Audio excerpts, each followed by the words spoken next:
exemplificou a dádiva da fé. Ressuscitado compreendeu Tomé, foi filho e foi senhor de uma grande mulher. Entra na casa de minha alma, cura-me de dentro pra fora. Faça, Senhor, que a minha vida recomece em ti agora. Pra boca seca do orgulho, a água do amor que descedenta. Pra fome de renovação, o pão do céu que alimenta.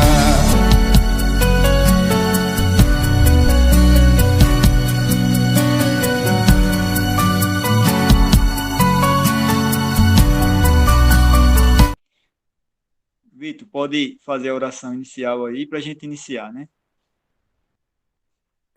Bom, vamos lá fazer a nossa oração de abertura, né?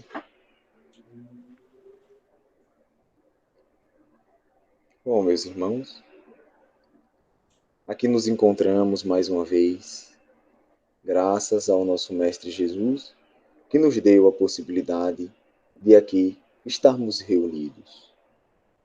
Busquemos nos conectar com essa energia maravilhosa do Mestre, que incessantemente derrama em nossos seres, em nossos corpos, as energias revigorantes, revitalizantes, as nossas forças para continuarmos caminhando. Mestre Jesus, Mestre amigo, aqui se encontram alguns irmãos necessitados do teu amor.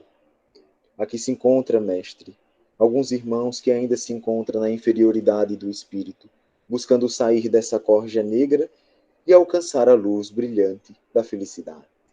Envolve-nos, Senhor, as tuas energias fortalecedoras, para que consigamos aguentar as vicissitudes da vida e conseguir aumentar as virtudes do Espírito. Senhor Jesus, ilumina-nos com a compreensão, dai-nos a oportunidade de termos olhos de ver os nossos erros, força para corrigi-los, e assim conseguirmos honrar o título de cristãos que aqui estamos tendo. Senhor Jesus, vem ter conosco em nosso coração nesse momento. Abre a nossa mente para que consigamos captar as tuas sabedorias e o nosso coração, para que, além de compreender, possamos sentir e praticar. Senhor, dai-nos força, porque somos muito necessitados do teu amor. Que seja feita a tua vontade em nossas vidas. Que assim seja.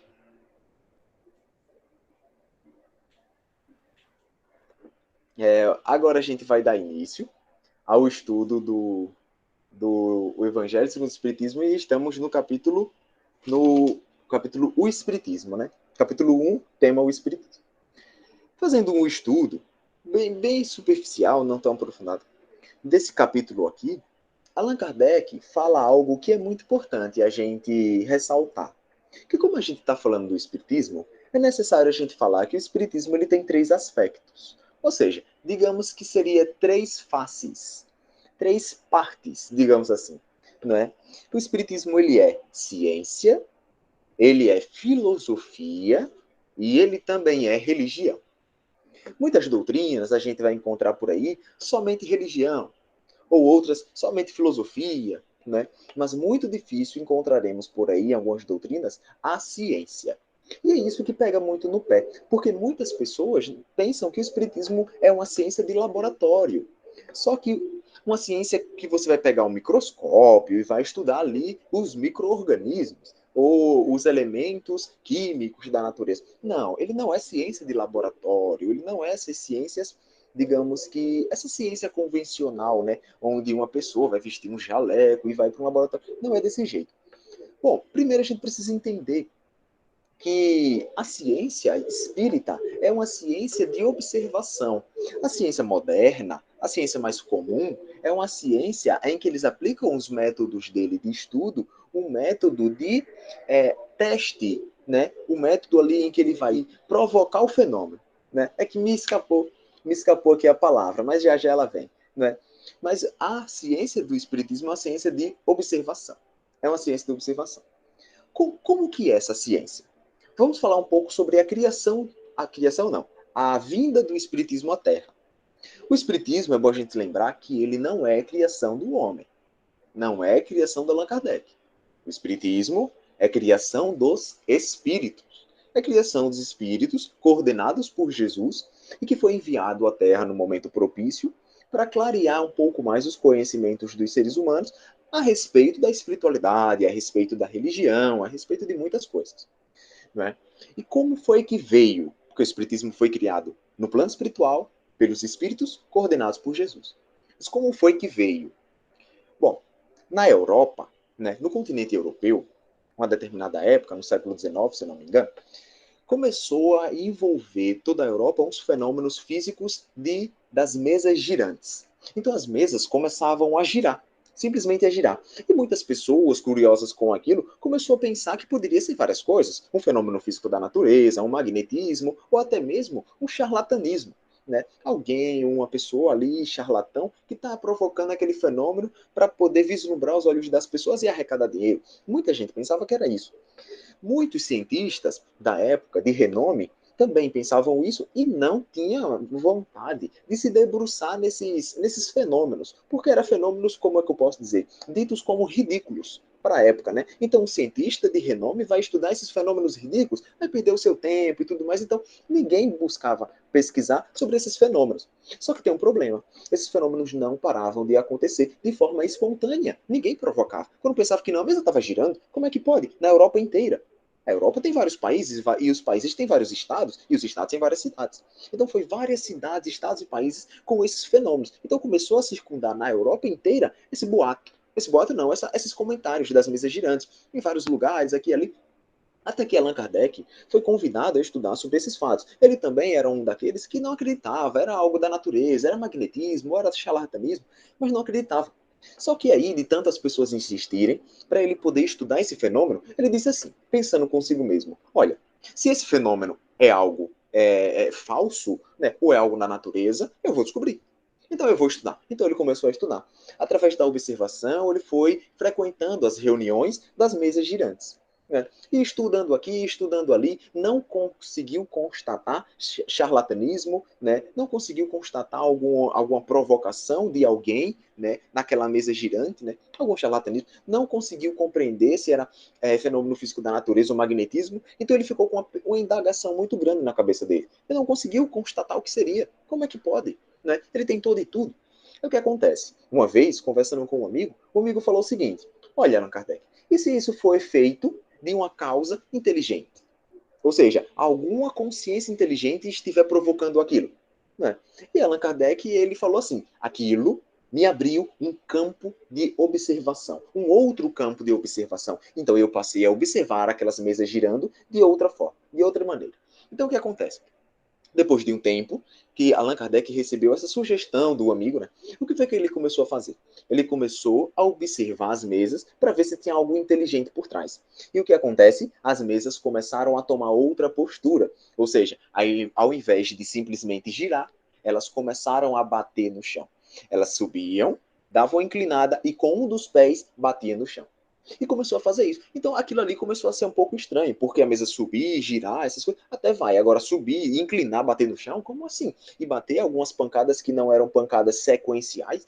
Aí o que foi que ele começou a propor? Com esse campo de observação, né, com esse campo de visão, buscando observar para ver se tem algo inteligente por trás daqueles fenômenos, o que o Allan Kardec começou a fazer? Começou a fazer perguntas. Então ele falou o seguinte, se há algo inteligente, vai saber responder perguntas. Então ele falou o seguinte, uma batida no chão, a resposta é sim. Duas batidas no chão, a resposta é não. E o que foi que aconteceu? Allan Kardec e aqueles frequentadores da reunião mediúnica começaram a fazer perguntas a uma mesa. Que negócio, né? Começaram a fazer perguntas a uma mesa. E a mesa, o que acontece? Começou a responder as perguntas. Eles faziam uma pergunta e a mesa batia uma vez para sim e duas vezes para não. E começou a responder perguntas sobre diversos temas. Como é que uma mesa pode responder perguntas sobre física quântica? Como é que uma mesa pode fazer perguntas sobre física, pode responder perguntas sobre filosofia, sobre as ciências diversas? Então, como é que uma mesa que é um ser inorgânico, não é orgânico, muito menos ter consciência e raciocínio e inteligência? Então tem que ter uma causa inteligente por trás, porque estava respondendo perguntas. Então aí ele começou a observar e perguntou o que era. Que causa é aquela? Quem são vocês? E aí eles falam, a própria mesa falou, somos espíritos ou gênios, o que importa? Vocês podem chamarem tanto de espíritos ou gênios, é a mesma coisa, né? Então aí Allan Kardec ficou surpreendido, porque ninguém deu a ideia de que poderia ser espíritos. A própria mesa que falou que eram espíritos, né? E aí começou a mesa a pedir para que colocassem um papel em cima dela, a mesa, sim, os espíritos, né?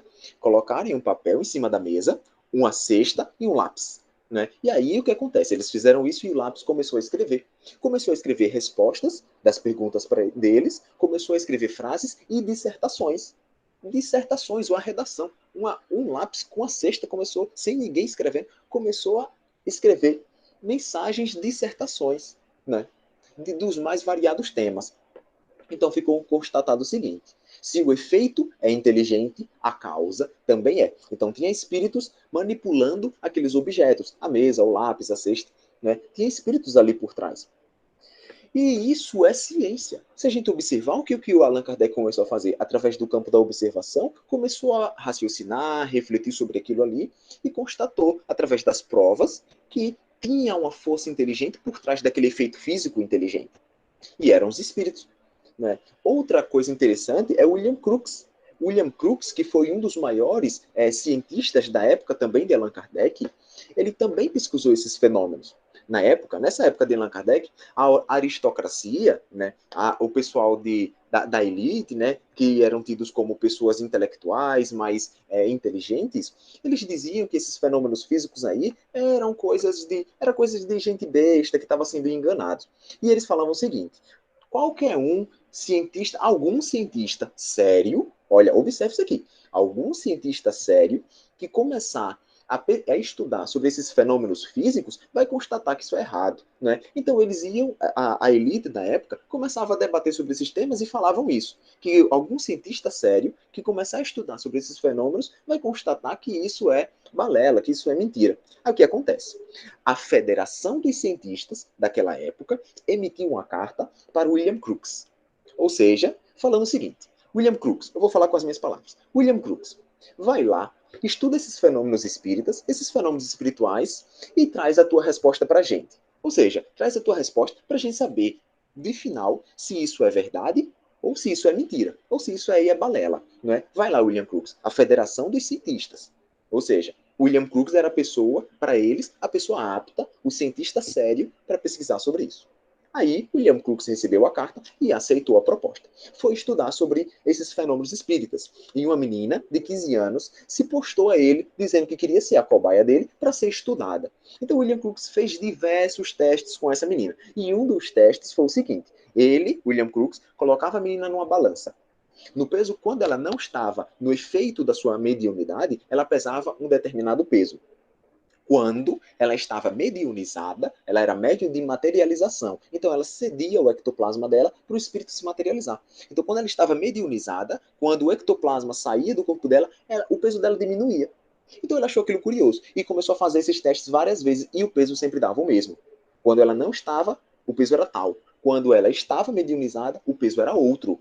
E o espírito se materializava na frente dele. Então aquilo ali começou a mexer com ele. Então, depois de todos os inúmeros testes que ele fez, ele constatou que aquilo era verdade e emitiu uma carta para a Federação dos Cientistas, dizendo o seguinte: eu não posso dizer que esses fenômenos são possíveis. Eu não posso dizer que esses fenômenos são possíveis. Eu posso dizer que eles são reais. Né? Então, essa carta do William Crookes foi enviada para a Federação dos Cientistas e a Federação dos Cientistas negou.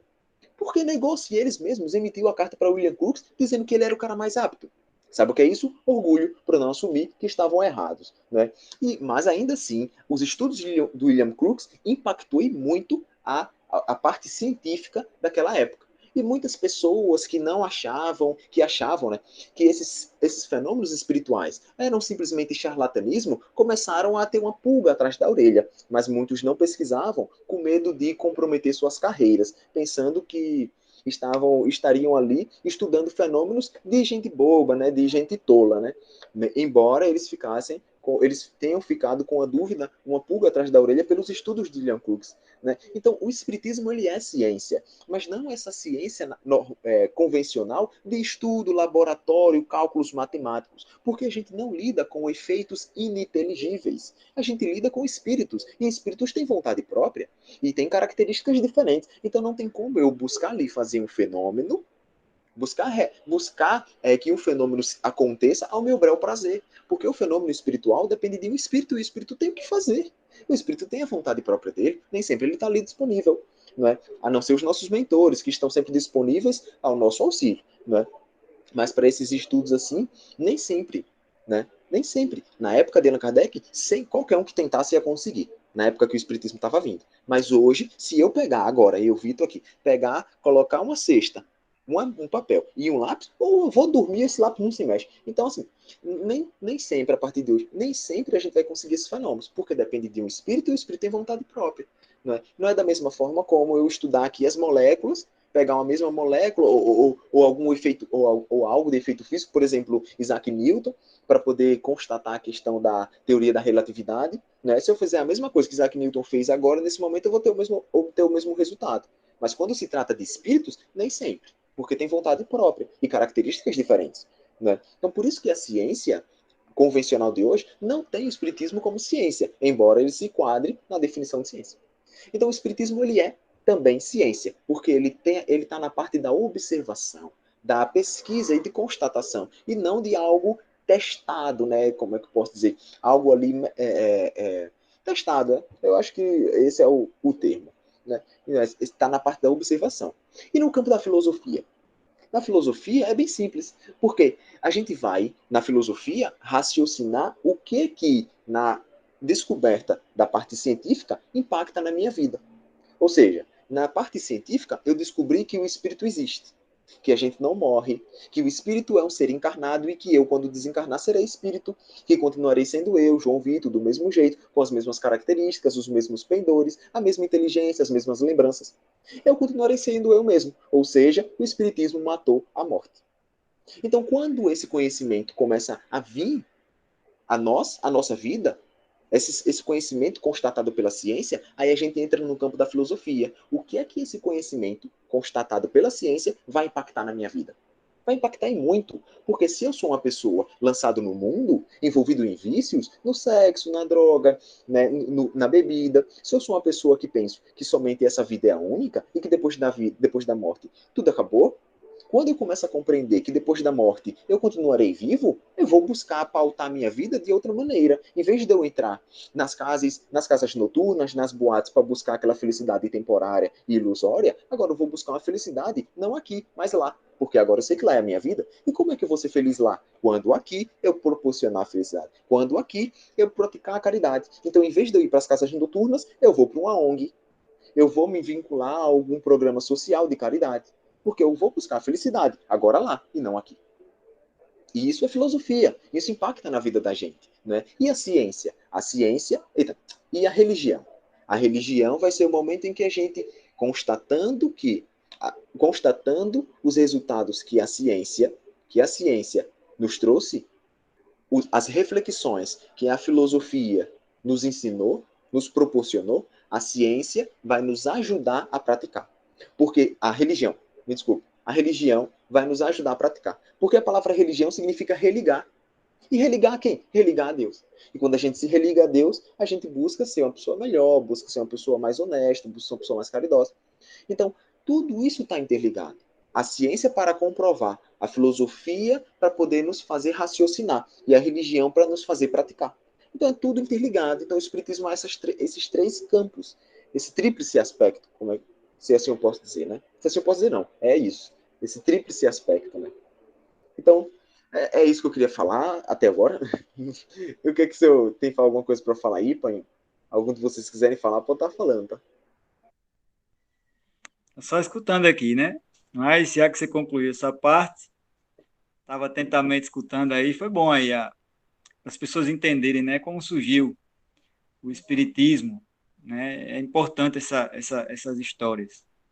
Agora, eu gostaria de falar também um pouco sobre a doutrina espírita, a importância da doutrina espírita. ainda nós, e eu vejo muito isso no dia a dia, nos grupos de WhatsApp, né, nas pessoas de outra religião, nós todos, tanto espíritas como não espíritas, ainda temos muito preconceito com religião. Ah, eu sou espírita. Ah, sendo espírita, eu não posso ser católico. Ah, umbanda, eu sou espírita, você é umbanda. Então, assim, esse aspecto religioso, religião do espiritismo, afasta muito, né? A nossa visão de religião afasta muito um do outro.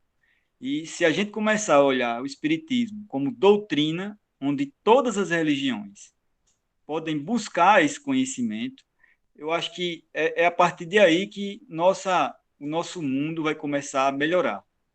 O espiritismo, ele veio, é uma doutrina, ou seja, um estudo onde várias pessoas se reúnem filosoficamente, e a doutrina espírita ela veio para completar todas as religiões. Você pode ser um bandista com conhecimento espírita. Você pode ser católico com conhecimento espírita. Então, a gente tem que abandonar um pouco, e quando o livro dos Espíritos fala que o nosso calcanhar de Aquiles aí é o orgulho e a vaidade, o orgulho e o egoísmo, até na religião está presente. Né? Quando a gente fala eu sou, você é isso, eu sou aquilo, tem orgulho, e tem orgulho, tem vaidade, né? Porque a gente não abre espaço para que a gente possa aprender. Né? Ah, Umbanda, eu não sou Umbanda, muita gente, um preconceito. Isso faz com que você não frequente, né? Não vá observar como funciona. Muitas vezes muda só a linguagem. Né? Da mesma forma que o Espiritismo hoje é uma das menores religiões, embora seja a que mais cresce, justamente por isso. Né? As pessoas não têm como doutrina, as pessoas não observam o Espiritismo como um conhecimento novo. Né? Se quando começarem a observar isso, eu acho que não está longe pelo crescimento da doutrina, né? Vamos começar a ter um catolicismo melhor, vamos começar a ter um protestantismo melhor, a Umbanda vai começar a lidar melhor com sua espiritualidade. O espiritismo nada mais é que um conhecimento a mais que foi dado para nós. É a terceira revelação. Não é uma religião, né? Como eu vejo muito lá no grupo, a gente não trabalha com conhecimento espírita de Kardec, só com da Umbanda. Então eu acho isso um erro, né? Eu acho isso um erro, tanto também dos espíritas, né? Separarem-se de outras religiões. Eu acho que tudo se completa, né? E o espiritismo a gente tem que aceitar o espiritismo como doutrina, estudar. Eu não preciso ser espírita para abrir o livro dos espíritos, porque ali tem conhecimento, são verdades científicas, filosóficas. Você vai abrir ali, você vai ver que tudo faz sentido. Você vai estudar tudo explicado, o mundo espiritual que explica muitas passagens bíblicas. Com conhecimento espírita, você abre uma Bíblia, você vai ver uma visão que você não conseguia ver. Você vai olhar para as passagens de Jesus de outra visão. Né? Tem várias passagens de Jesus, parábolas, que o Espiritismo agora traz de outra forma, né? O Espiritismo traz as parábolas, as verdades de Jesus, só que de forma direta, para um espírito mais intelectual, num estágio mais avançado intelectual, que é o que a gente se encontra hoje. Então, a gente só tem a ganhar. Né? Quando as pessoas me perguntam, você é espírita? Antigamente eu dizia, sou espírita. Hoje eu prefiro dizer, não, eu colho frutos na árvore do espiritismo. Porque depois, gente, a gente vai desencarnar e lá não tem religião. Lá não tem esse negócio, eu sou espírita, você é católico. Não importa, eu acho que a gente tem que colher em todos os lugares e entender que o espiritismo de Kardec, não é dos espíritos, né, que Kardec codificou, é a terceira revelação. Né? Se você olhar o livro dos espíritos, você não vê em outro conteúdo religioso, a não ser naqueles livros hindus, né, muito antigos, um conhecimento tão grande espiritual. Então, por que não aprender? Porque eu não sou espírita? Não vou ler porque não sou espírita. Não acredito porque não sou espírita. Então, o ser humano é muito falho, ainda é muito preso ao egoísmo, às suas vaidades, e deixa de aprender.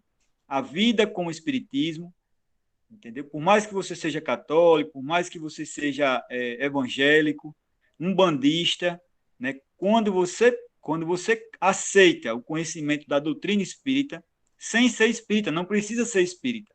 O espiritismo não quer que as pessoas sejam espíritas de carteirinha. Ele quer que as pessoas levem o conhecimento consolador do espiritismo e continuem na Umbanda, aprimorem o conhecimento espiritual, né? O espiritismo vai mostrar ali as pessoas que têm esse contato com a espiritualidade a ter mais cuidado, a entender como funciona o trato com a espiritualidade, espírito, perispírito, corpo espiritual, plano espiritual, entendeu? Vai dar ao cristão protestante uma visão também espírita, né? Entender o salvamento de Jesus, né? Porque sem o plano espiritual, sem o mundo espiritual, sem a imortalidade da alma, não tem como traduzir Jesus.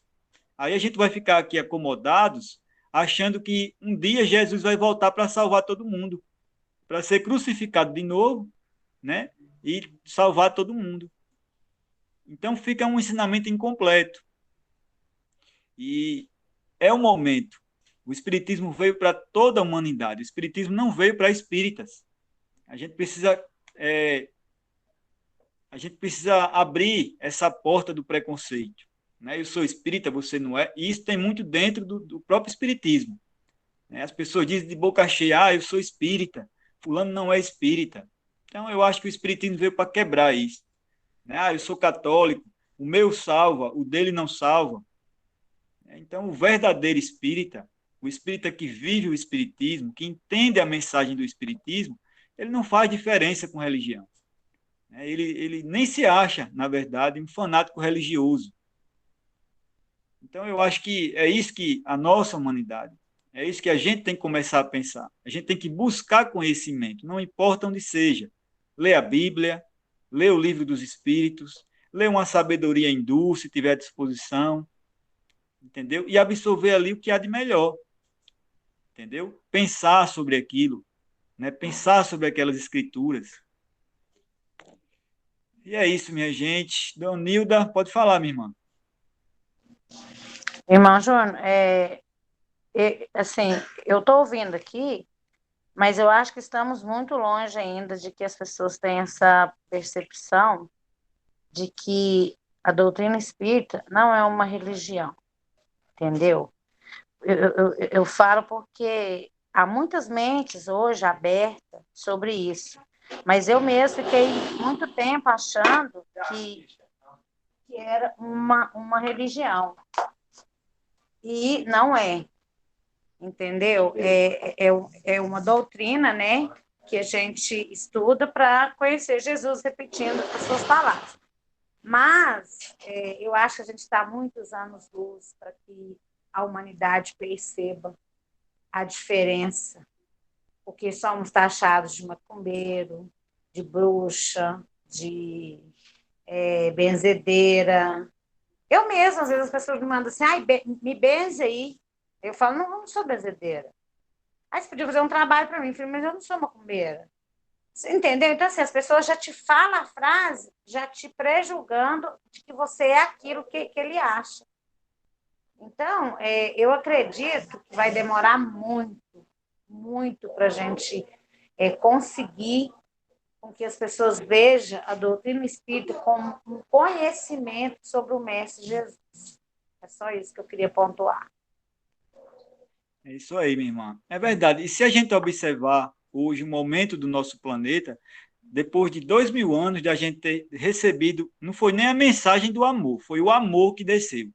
Jesus Cristo é o amor divino que desceu para nós. A gente teve essa mensagem e ainda hoje a gente faz guerra com o nosso irmão, né? Não falando por conta da guerra da Rússia contra a Ucrânia, porque antes disso acontecer já tinha guerra, já tem aquela dominação, coloca míssil, coloca bomba em tal país, fica aquela coisa de um tomando o outro.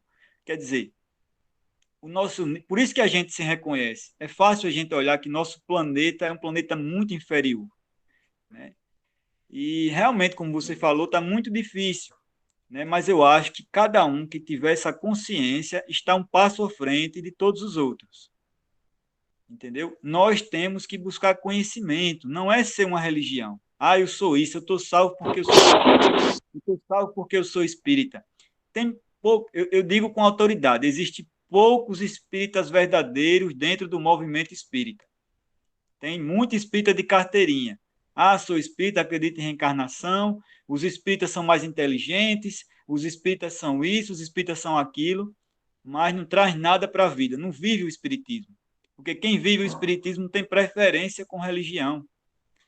Não se acha melhor que ninguém. O espiritismo é apenas um conhecimento que foi dado para a humanidade. Agora, nós, no nível que estamos, né, a gente sempre faz um time, né? Nós somos separatistas, né? Ah, eu sou espírita, ele não é.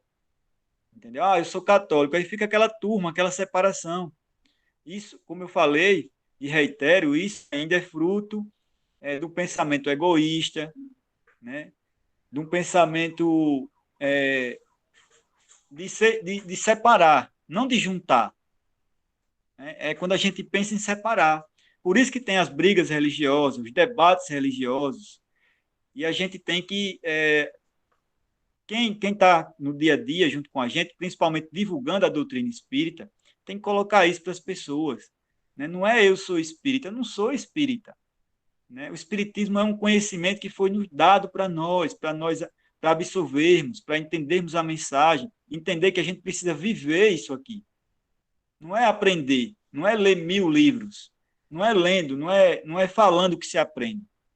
É vivendo, é lutando contra as suas imperfeições, né? E aí você vai aprendendo, vai entendendo que você também é inferior junto com os outros, não importa se você dá palestra, não importa se você tem dezenas de livros, já leu vários livros, importa é a vivência, e quem vive sabe que é difícil, sabe que somos imperfeitos, vai entender o próximo. Então, o Espiritismo, eu acho que ele é mais um degrau que foi nos dado para a gente aprender a viver em igualdade, entendeu? A amar, fazer o que Jesus nos disse, amai-vos uns aos outros como eu vos amei. Então, só consegue amar o próximo como Jesus amou, independente de raça, de cor, independente se é homossexual, se não é, opção sexual, só consegue fazer isso quando se tem um conhecimento elevado sobre religião, sobre Jesus, né? A vivência também, né? Principalmente a vivência.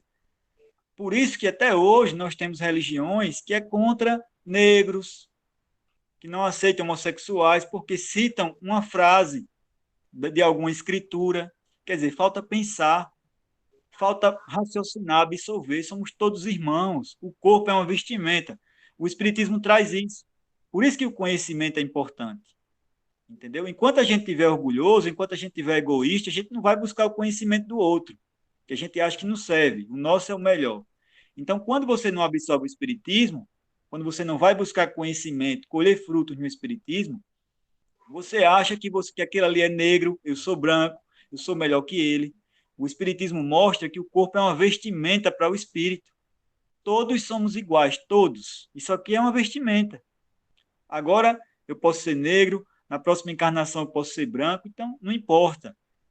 Entendeu? O espírito imortal, né, quando você imagina que somos espíritos imortais, isso iguala todo mundo, o deficiente, o pobre, o rico.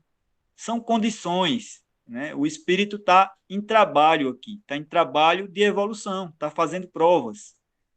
Então, é importante que se busque o conhecimento. E nós, espíritas, também, quando houver um conhecimento superior ou um conhecimento diferente, a gente também não tem. O próprio Allan Kardec tem um livrinho dele que ele ensina como como montar uma biblioteca. E ele aconselha que você coloque livros de outras religiões, de Umbanda, catolicismo, qualquer outros livros, entendeu? O próprio Allan Kardec. Então, é isso, gente. A gente tem que se desprender. Não é eu sou espírita, eu não sou, isso eu não faço, porque não leio a Bíblia porque sou espírita. Infelizmente, está sendo também dogmático, né? Está sendo um religioso fanático, está fechando as portas do conhecimento. Nós temos que abrir, levantar o véu, conhecer. Não gosto daquela religião, mas eu vou ler. Por que eu não gosto? Vou ler aquele livro, né? Vou ver o que é que tem ali, vou entender, vou olhar com outros olhos. Quem sabe você não busca e não colhe alguns frutos. Não precisa ser tudo, mas você vai colher algo. Colhe ali, colhe aqui. Quem é o mais sábio? Aquele que fica preso a uma religião ou aquele que colhe um pouquinho de cada um e traz para o seu conhecimento, para a sua vivência? A Umbanda ensina muito, né? A religião hindu ensina muito. Então, cabe a cada um, cabe a gente quebrar essa barreira. Eu não sou melhor que ninguém porque sou espírita. Tem um bandista que é muito melhor do que kardecista. Tem protestante que é muito melhor do que espírita. E por aí vai, é a pessoa, é a vivência, é a mente. Entendeu? Quanto mais a gente vai se purificando, aprendendo, sendo humilde, se diminuindo, entendeu? Porque quem é sábio, quem tem sabedoria, se diminui. Porque sabe que a gente é muito inferior, que é muito pequeno. Então, com isso, sendo tão pequeno, tão inferior, a gente abraça todo mundo. Quer falar alguma coisa, Nilda? Tá tudo tranquilo, né? Irmão Júnior, eu até escrevi aí, desculpa, Entendi, eu mas vi. como que a gente faz para não sentir ira, raiva de quando a gente é julgado? E eu meio que eu não estou muito afim de explicar nada. Então, tipo assim, a pessoa não me conhece, nunca me viu, e ela dizer, afirmar que vai, tipo assim, que vai fazer um culto e quer ver se eu vou, e aí ela vai descobrir qual é a minha linha, e sendo que ela é uma protestante. Então, assim, ontem eu senti muita raiva, porque eu cedi a chácara para minha ajudante morar.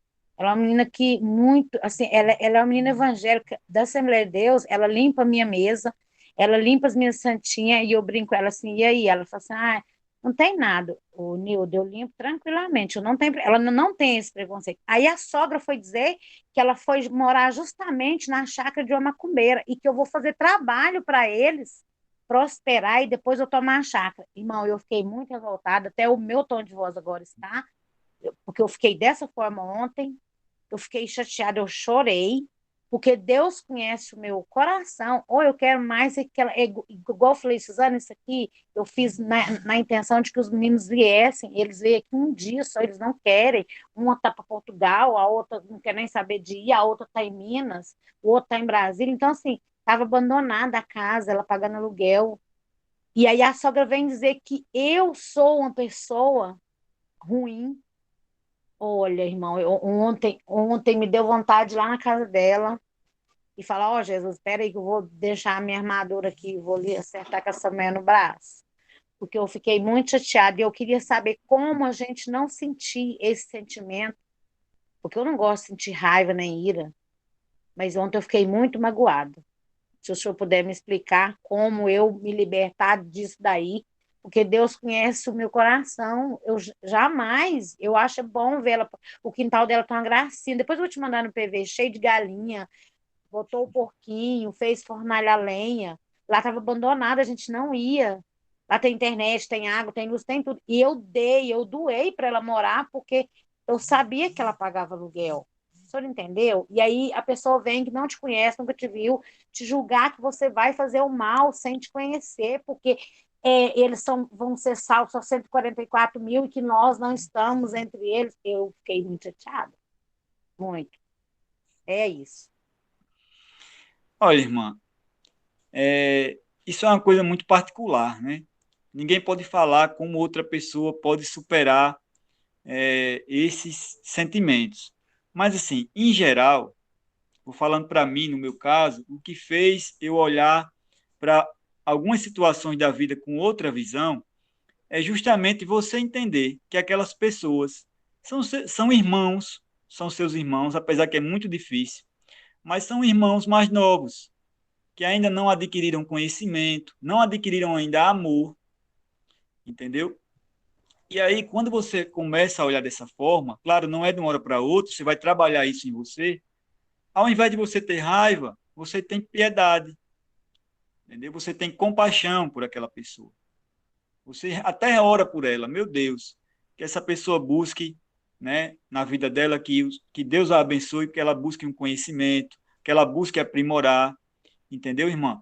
Então, imagine você olha a cena de Jesus. Primeiro vamos olhar Jesus, né? Sendo crucificado, as pessoas cuspindo nele, né? As pessoas ironizando ele, os guardas furando ele, chicoteando ele. Jesus olha para todo mundo e diz: Pai, perdoa-os, que eles não sabem o que fazem. Longe de nós se comparar à consciência cósmica, que é o Cristo. Mas é um exemplo que a gente deve seguir. Cristo olhava para aquelas pessoas como filhos, como crianças, que não sabem o que fazem. Então, minha irmã, talvez a gente se magoa, a gente deixa de se magoar tanto quando a gente entende que as pessoas são assim, é o nível das pessoas. Só existe uma pessoa que não vai te magoar nessa vida, que não tem possibilidade de te magoar, que é Deus. E aí você vê naquelas frases de carro, aquela Deus é fiel, realmente. Você está na lama, você é ateu, você não acredita nele, você fala mal dele, você acha ele injusto, e ele ainda assim te abraça, sempre vai te abraçar. O resto, minha irmã, é um marido que vira as costas, é uma irmã ingrata, é um pai ingrato, é um filho ingrato, entendeu? Se você começar a não depositar tanta confiança nas pessoas e achar que porque você faz um bem, aquela pessoa vai te reconhecer, não vai. Mas não tenha raiva, porque é um nível evolutivo. Tem pessoas que estão no sacrifício para aprender a amar seu próprio irmão, de sangue. Imagine o próximo. Então, olhe para essas pessoas que fazem o mal assim, que vivem, se comprazem com o mal, como crianças. Ninguém sofre mais do que elas mesmas, porque colocam aquilo na cabeça, dormem com a consciência pesada, entendeu?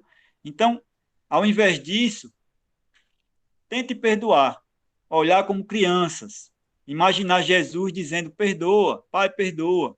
Não sabe o que faz, né? Não está entendendo, não sabe que é o amor que nos alimenta, não sabe que é o pensamento bom para com o nosso próximo que faz a gente crescer, evoluir, nos sentir bem, entendeu? E, infelizmente, o nosso próximo, às vezes, como nós também fazemos muito isso, porque ainda somos inferiores, perdemos a oportunidade de estender a mão, de dar uma palavra amiga.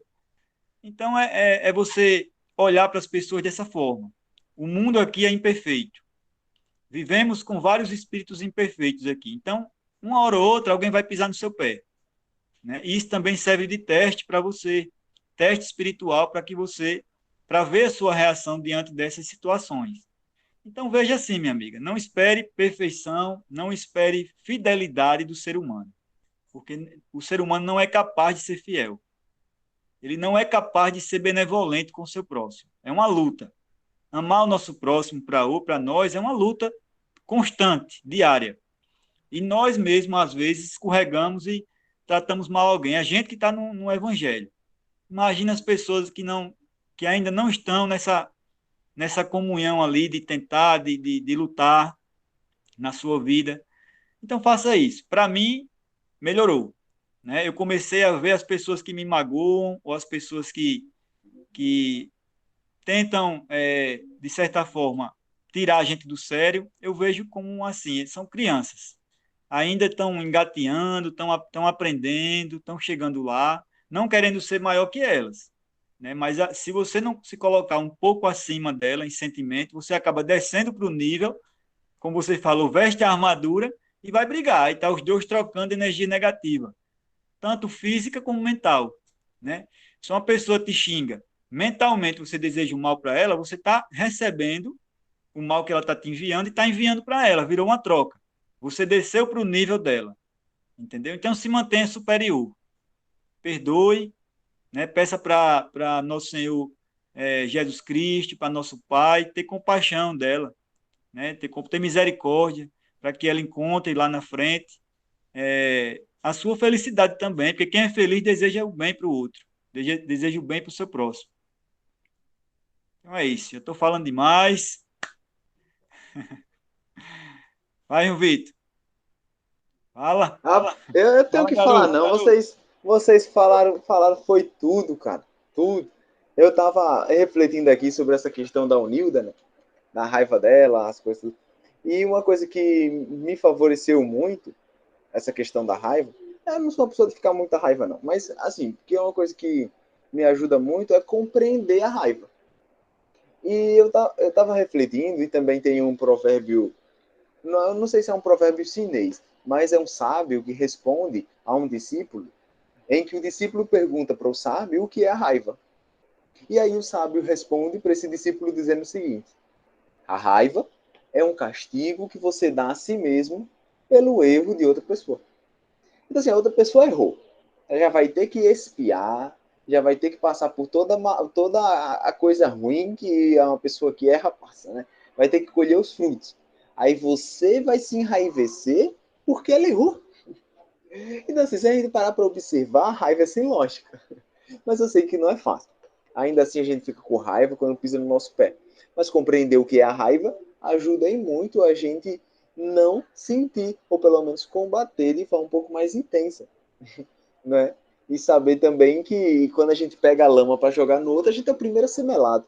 Então, se aquelas pessoas, né, te julgaram ali, é porque ela tá ali pegando a lama para ali melar. Tá comungando com energia negativa. E, cara, energia negativa é fim de poço.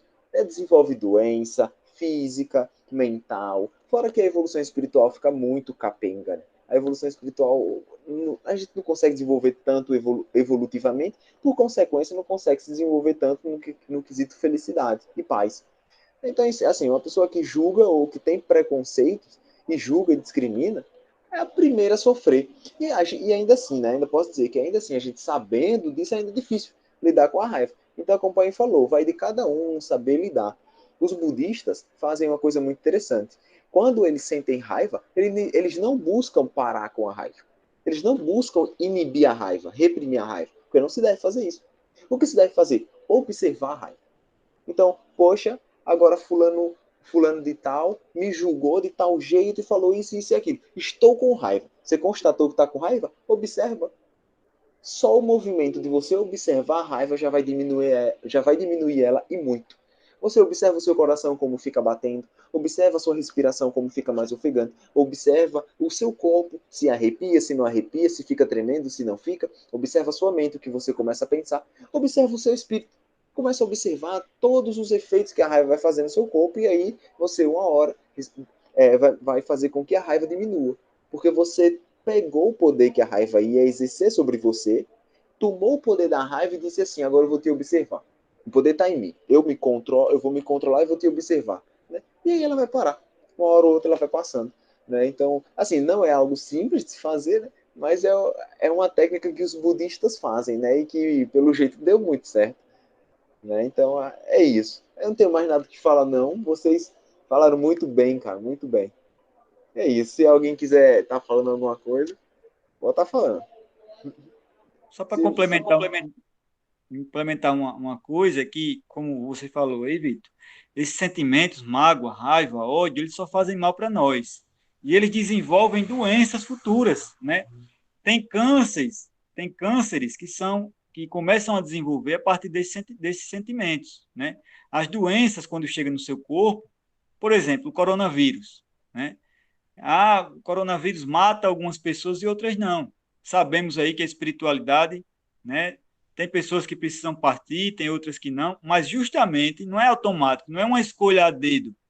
Justamente as pessoas que estão partindo são pessoas que estão ferindo seu organismo também, com sentimentos negativos, ódio, raiva, ira, cólera. Então, quando o coronavírus chega nesse organismo, ele faz um efeito devastador. Né? Essa é a marca de quem vai, entendeu? Várias pessoas aí saudáveis, não tem problema nenhum, bateu o coronavírus, acabou. Por quê? Justamente por isso. Nós desorganizamos o nosso corpo, o funcionamento do nosso corpo, quando a gente fica cultivando ódio, raiva, mágoa. Tem gente que guarda uma mágoa, às vezes, de um filho, de um parente, há anos. Fica cultivando aquilo ali, desenvolve depressão, começa a tomar remédio controlado, os nervos ficam assim, a flor da pele. Então, e a gente não percebe por quê? Porque a medicina não alcançou esse campo ainda, do corpo espiritual, o corpo mental. A medicina ela trata mais dos efeitos. Quando o corpo está doente, vai lá dar um remédio. Mas quando você fica cultivando isso, aquele remédio ele vai remediar, você não vai sentir a dor, mas você continua fabricando a enfermidade. Entendeu? A mente da gente, se os médicos pudessem dizer isso para a gente se policiava mais. Olha, não, pare de sentir raiva, senão você vai desenvolver um câncer daqui a 4 anos. A gente ia se policiar. Mas é justamente isso que acontece. Né? As doenças, várias doenças que a gente tem no nosso cotidiano, são desenvolvidas a partir do que a gente tem na mente. Né? A gente desorganiza o funcionamento do corpo. O corpo, o perispírito, né, o corpo astral, ele tem ele tem uma atividade muito importante na organização do nosso corpo, nas células, né, até na digestão dos alimentos, em tudo. Se você começar a partir dos seus sentimentos negativos, começar a desorganizar isso, né, o seu perispírito começar a trabalhar no seu corpo de uma forma desorganizada, você está gerando doença para você mesmo. É por isso que as sabedorias dizem aí, a raiva é um veneno que você toma esperando que o outro morra. Eles querem dizer de uma forma simples que a raiva, o ódio, a angústia, a mágoa só maltrata você. E é por isso que nos evangelhos tem perdoe, né? Justamente para você não carregar esses fardos nas costas. Nós, seres humanos, nós somos divindades, com D minúsculo, né? Vós sois deuses, tem na Bíblia, está nas Escrituras. Nós somos filhos do Criador. Deus nos fez a imagem e a semelhança dele. Fomos feitos para amar nosso próximo. Tudo que a gente fizer contra isso vai causar doença para a gente, porque a gente está nadando contra a maré da nossa essência. Então, ter raiva é contra a nossa essência. Vai gerar dano, vai gerar doença. Consciência pesada, nas próximas encarnações, se você acumular depressão, ansiedade, síndrome do pânico, entendeu? Isso é quando a gente está virando nosso barquinho contra a maré. Então, por isso que todas as escrituras, Jesus, os grandes sábios que vieram antes de Jesus também, amor, perdão, né? Ame seu inimigo, perdoe, tenha compaixão, porque aí a gente está colocando o nosso espírito, colocando a nossa divindade num caminho correto, num caminho de Deus. Né? Se nós nos alimentamos, se nós somos filhos da divindade, nos alimentamos de algo infinito, a gente só vai saciar nossas necessidades se a gente for buscar na fonte infinita, que é o Criador. Né? Agora, nós, ainda no nosso estado que estamos, procuramos saciar nossas vontades nas coisas materiais, né? No bens materiais, sexualidade, vícios. E por isso que a gente não consegue saciar essa fome que a gente tem, né? de algo duradouro, né? de algo bom, de Deus, na verdade. Enquanto isso, a gente fica sofrendo. Porque toda vez que a gente sacia essa vontade material, a gente fica com desgosto depois, natural. Né? Sexualidade desvarada, no final a gente fica com desgosto, aquela coisa. Bebida demais, no outro dia tem a ressaca. Né? Bens materiais demais, você fica com vazio existencial. Então a gente quer saciar uma vontade infinita em coisas passageiras. Quando a gente coloca tudo nos sentimentos divinos de Deus, você está canalizando ali no caminho certo, você só vai crescer mentalmente, espiritualmente, vai evoluir, vai melhorar, você vai sentir uma paz, né? Uma saciedade espiritual muito grande, que não importa como você está vivendo, se com pouco bem material, se está sozinho, se está acompanhado, não importa. Você começa a ser feliz, começa a viver uma felicidade. Então, eu acho que isso fala um pouco aí sobre onde nós devemos colocar nossos sentimentos, né? Evitar um pouco esses sentimentos baixos, evitar, como no exemplo da Unilda aí, esperar muito das pessoas, colocar nossa felicidade num relacionamento. Né? O amor só vou ser feliz se eu encontrar uma pessoa. Só vou ser feliz se eu tiver dinheiro. Né? Só vou ser feliz se eu ajeitar, se eu ficar bonito, se eu fizer 10 plásticas no meu rosto. Então, a gente está colocando tudo que a gente tem de divino em coisas fúteis, porque a beleza material vai acabar um dia. Os bens materiais vão acabar. Aquele relacionamento vai acabar, né? Porque nossa esposa hoje, nosso marido, um dia vai ser nosso irmão em Cristo. Pode vir outra família. E aí? A gente que colocou todas as esperanças nisso. Então a gente tem que colocar tudo de nós em Deus e viver, claro, viver as coisas materiais, mas em segundo plano. Primeiro plano é Deus, os bons sentimentos, amar ao próximo de verdade, não é amar só quem nos ama. Até Hitler fazia isso. Até Hitler amava quem amava ele. A gente tem que amar realmente as pessoas, olhar para as pessoas e olhar Deus em cada pessoa, porque tem a divindade em cada um de nós. É difícil, mas é um exercício. E quando a gente começa a fazer pouco a pouco, você vai ficando mais feliz, você vai compreendendo as coisas ao seu redor. Então é isso, meus amigos. Também encerrei por hoje. Senão a gente fala o dia todinho aqui. Alguém tem alguma dúvida, alguma questão para colocar aí? Acho que a gente conseguiu falar um pouquinho, né, Vitor, sobre o Espiritismo hoje. A gente está indo devagarinho, mas é bom. É bom que, né, pelo menos, a gente é melhor do que estar apressando e pulando alguma coisa. Apesar de que a gente consegue ainda extrair muito pouco conhecimento do que é passado aqui, né? A gente recomenda a vocês que leiam essa parte aí, o Espiritismo, entendam a terceira revelação, né, da forma que a gente falou aqui, mesmo que não seja espírita, mesmo que seja candomblé, da umbanda, católico, leiam, busquem o conhecimento, não se prendam a religião nenhuma, não se prendam a dogma. Ah, só vai se salvar se for assim. Não, só vai se salvar quem trazer o conhecimento de Jesus para a sua vida. Não precisa nem entrar num templo, nem botar um pé num templo se não quiser. E é isso, gente. Na próxima aula, vamos para a Aliança da Ciência e da Religião. Não sei se a gente já falou. Falou, Vitor? Diz? Ciência, não, né? Aliança da Ciência e da Religião. Devagarinho a gente vai chegando lá. Está sendo gravado aqui. O Vitor vai fazer umas edições para quem quiser depois assistir. E é isso, gente. Vamos para a oração final. Se alguém não tiver nada para falar, né? Estou vendo as mãozinhas levantadas aí, mas eu acho que foi esquecimento, né?